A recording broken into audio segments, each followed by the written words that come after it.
Hi!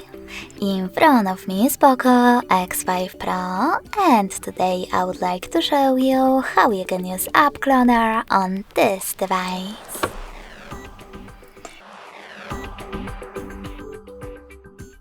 You need to begin by opening Settings.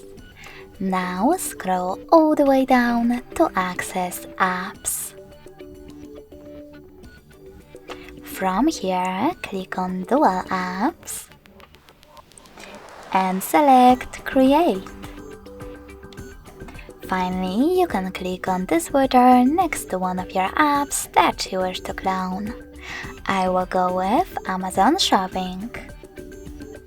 In order to continue, select Turn on in the pop-up and wait.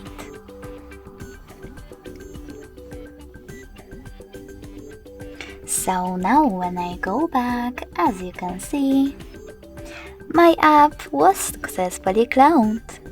If you wish to delete your cloned app, you can do that by holding it and choosing Uninstall, or going into exactly the same settings and tapping on the same No Blue switcher.